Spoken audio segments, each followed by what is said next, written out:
So, pinag-usapan natin kanina, Tita Winnie, maraming taong umiinom ng mga supplements, multivitamins at iba pa. Ako, Oh. for one. Pero, ito na nga, may nakuha kong lecture kahapon kasama si Dr. Gail Turaba. She's a doc physician who also specializes in nutrition. Oh, yeah. So sa lecture niya, talagang tinuro niyan, for example, that nutrients work in synergistic action. Synergistic means sama-sama, team approach, no? Kaya binanggit natin kanina, calcium. Okay. Okay, calcium in itself, alam natin, sino ang nagbe-benepisyo sa calcium? Ngipin, buto. Tama? Pero, pag sinabayan mo pa ng vitamin D3, Okay. magnesium, sama-sama pala yan sa pag-build up. So, talagang sasabihin natin, dati calcium lamang. Kumbaga sa pag-build tayo ng hollow block, semento at graba. Ito na yung component para maging firm. Para maging maganda ang pag-absorb ng calcium. Ng katawan. Yes. Ay, Hindi pala okay. yung single element lang. Gusto natin dagdag. Plus natin lahat. Ano pa yung mga combo team dyan? Sabihin natin ng mga enerhiya. Very uso, naririnig mo. Ano? Iron lamang. Ayun, sa dugo. Diba? Sa dugo, for anemia. Pero, marami tayong source or rason para mag-anemia isang tao. Pero kung dahil sa nutrition, kumbaga, kulang siya sa iron or iron deficiency anemia, maganda isabay mo. Vitamin C and vitamin B. B. Mo. Ikaw. Di ba? So, bakit? Dahil Okay. dito, it's all about blood. It's all about cellular metabolism and build-up. Okay. It's all about energy formation. So kailangan pagka nag-a-iron ka, Mhm. meron kang vitamin C Yes. at saka meron kang vitamin B complex. Yes, parang ganon. So, okay. dati naman naririnig mo during the COVID times. Di ba? Yung zinc. This is zinc, hindi ba? So, zinc lang ba? Meron ka bang ibang kaakibat o kasabay? Vitamin C. Isa pa. Meron pa? Zinc, C, isa pa. Hindi ko alam. D3. Oh. It's all for immunity. Ang D3. Mm-mm. Ang D3, okay. Ang D3 daw nakukuha sa sunlight, Sa sunlight. No? But of course, it's impossible to get under kung the sunlight round. Yes. Kaya nga mga babies natin, di ba, pinapaaraw Oo, natin. oo, Tanggal ang oo. lampin, tanggal pa-expose Lalo yung na likod sa niya. likod. Yes. Oo. Para may exposed area para maka-absorb ng sunlight, para may vitamin D. Ganito yan.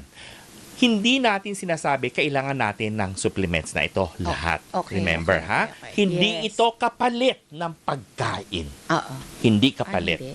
Hindi. Ito ay parang pandagdag lamang. Supplement nga. Supplement. Ang problema, yung ibang tao, nakasalalay lamang sa multivitamins. Madalas yan Dok. Wala ba akong kayo ire-reseta ang multivitamin sa akin? Okay. Kasi palagi akong puyat. Okay? Paano ba nakakatulong ang multivitamins sa pagpuyat mo? Madadagdagan yung energy ko. Wala. Kasi pag kulang ako sa tulog, wala ko energy. Hindi. Hindi. Dahil ang tulog ang siyang pinaka main source mo ng energy. Okay. Para kang nagre-recharge. Okay. Di ba? Okay. So, hindi natin pwedeng sabihin, I-replace. Hindi. Hindi ganun. Pati na rin sa mga maintenance medicine. Oh, yes. Kaya nga, sinasabi natin palagi, pag meron po tayo mga comorbidities, maintain natin mga gamot natin. Okay. Hindi dapat hintayin na may sintomas. Kaya nga, wala kang sintomas kasi may iniinom kang gamot. Actually, yan ang argumento ko doon sa doktor ko. Dok, wala pa naman ba't mo ako bibigyan ng ganyan? Nagkakaedad ka na. Ano lang ito, precautionary. Tama. Alam mo, meron tayong mga karanasan kasi, like mga pasyente, Dok, nag-BP ako, 110/70, ang babaan, di ba? Okay na okay. Bakit pa nakainom ako ng gamot? Sabi ko, ganito po yan. Kaya nga, nagpirme ang blood pressure sa ganun klaseng numero na kinukuha mo sa home monitoring mo dahil sumusunod ka sa tamang dose at Pag-inom. tamang pag-inom ng gamot. Okay. Ano ba yung mga combo-combo natin? Well, ito na yung major na combo na yan. Okay, Oo. wait lang. Yan ang major combo. Kaso, dun sa mga nabanggit mo, merong kaparehas. Oo. Like for example, sabi mo sa iron, vitamin C at saka D3. Yes. Tapos sabi mo yung isa sa ano pa yung isa? Magnesium. Magnesium. D3, sa calcium. Calcium, magnesium, D3. Mhm. Pwede bang Bawas ka na lang. hindi sabay-sabay lahat? Ay, hindi naman exactly. Tingnan natin. Ano ba ang nakikita nyo sa calcium? Saan? Para saan ang calcium? Alam ko. Strong bones Yes. and muscles. Pangkaramihan ang alam nila, it's for structural integrity ng ngipin at ng buto. Yeah. Okay? Para Pero, makaiwas sa osteoporosis. Tama. Pero alam nyo ba na may kinalaman ng calcium sa pag-form ng clots? Huh? Yes. Bara? Langid. Oo. Ganyan. Oo. Because nandyan ang isang component, fibrin, Okay. na requires calcium. Ito po, ito po yung chemical reaction. Sabihin natin, mula dito, papunta rito, may dagdag na calcium para mabuo yung fibrin clot. Hindi maganda yun. Maganda kung may sugat ka. Ito ay para sa mga may sugat. Coagulation. Coagulation. Okay. Fibrin is for coagulation. Okay. So, wound healing. Wala naman ako sugat eh. Hindi natin alam. Ay, hindi natin alam. Hindi natin alam, di ba? Kaya nga, pag isang tao, look, bakit ba nasasabi natin, pag medyo elderly at naoperahan at nasugatan, hindi maganda ang hilom ng sugat? Maaaring because alam mo may osteoporosis siya. So malamang meron siyang calcium deficiency. Or umiinom siya ng anticoagulation drug Pwede. because of a heart condition. Pero malalaman natin yan sa history. Okay. Ano ba ang mga medications mo? Meron ka bang anti-thrombotic drug, anticoagulant, di ba? Pero hindi eh. Wala. Kung tignan natin na everything okay, bakit hindi siya nag-wound healing ng maayos? Diabetic. Wala. Wala Siya eh. All about age because of calcium deficiency. So meron kinalaman ng calcium hindi lang Sa sa buto, paghilom sa ng sugat? yes, fibrin formation in clots. Okay? May kinalaman din siya sa pag-transmit ng nerve impulses. Siya yun nagbibigay ng lakas. Ang calcium? Yes. Dahil ang calcium ay isang elemento sa labas ng selula. Okay. Cell membrane. Okay. Para makapag-create siya ng impulse transmission, papasok siya sa intracellular compartment. Okay. Sa loob. Sa loob, oo. Pagpasok na siya, active na siya. Kaya ang pag-transmit natin ng nerve, hindi siya yung parang naglalakad na linya. Tumatalon, hopping. We call Kaya ka-active. kaya mabilis. Kaya pag natusok ka, ganyan, biglang Is naramdaman. yung reflexes mo? Yes. Dahil ang movement niya is not linear. It is what we call saltatorial. What is an animal na saltatorial? Kangaroo, rabbit. Jumping. Diba? Jumping. So, hindi na Hopping. siya, from point A to point B, kung nilakad niya, mas matagal. Kung tinakbo niya o ginamp niya, hop niya, mas mabilis. Calcium pa rin siya. So, gusto ko lang iparating sa ating mga kapamilya na ang calcium, yes, good sa bones, good sa teeth, pero may kinalaman din sa blood clotting formation, wound healing, may kinalaman sa nerve impulse transmission, at good cellular metabolism. But, to get more effective calcium, Maganda you need D3 and magnesium. Yes, it's a combination, no? And ano ba yung D3 na yan? At saka sunlight. Sa sunlight. Sunlight. Okay. O ano ba ang vitamin D? Karamihan, maraming umiinom. Oo nga. Pero alam nyo ba ang vitamin D level mo? Pwede natin ipatest yan. Pwede natin ipatest. Ayun nga, speaking of test, Yes. meron bang test na magsasabi kung ano ang kailangan ko? Meron naman. Oo. Kung may pera ta. Aabot ng mga 55,000 pesos Inay ko! and up for all the vitamins that you want to take. Oh my goodness! That's why. Ang bottom line, proper nutrition, balanced diet, Okay. healthy living. Okay. Dahil yes, meron tayong paraan to test. Pero But, ito yung vitamin D, very common Oo. among sa ating bansa. Maski na tayo ay tropical country, ha? Surprisingly, Tita Winnie, ang daming mabababa ang vitamin D level. Kasi nga, nagpapayong, sombrero, walang sunblock, umiiwas sa araw. Kasi baka naman ako, sige may vitamin D nga ako, masa-sunburn naman ako, magkakaroon ako ng skin irritation, skin cancer. Meron naman tamang oras ng exposure, hindi ba? Anong oras? Bago mag-alas 10 ng umaga, after alas 4 ng hapon. Oo, yan. Di ba? Yan ang best.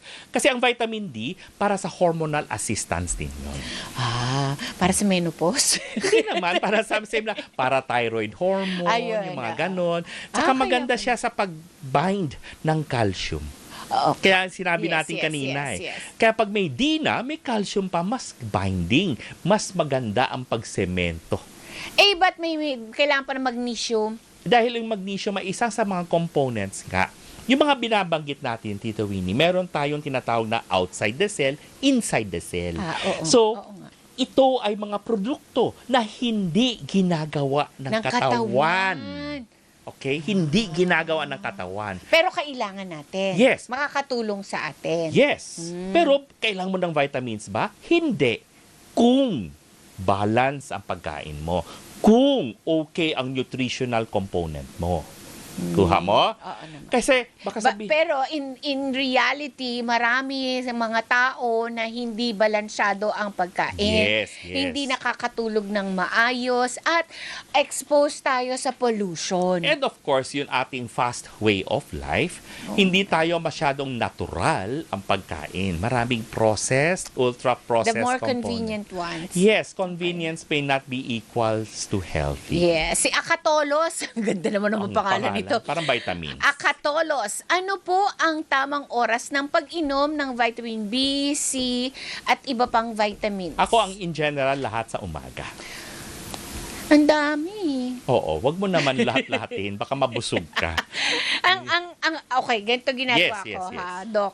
Kasi ako may combination ako ng food supplements, may synthetic, May maintenance merong ka pa. natural, tapos may maintenance. Yung maintenance, wala yon, undebatable yun. Yes. Yun, as required Tama. yun ng doktor.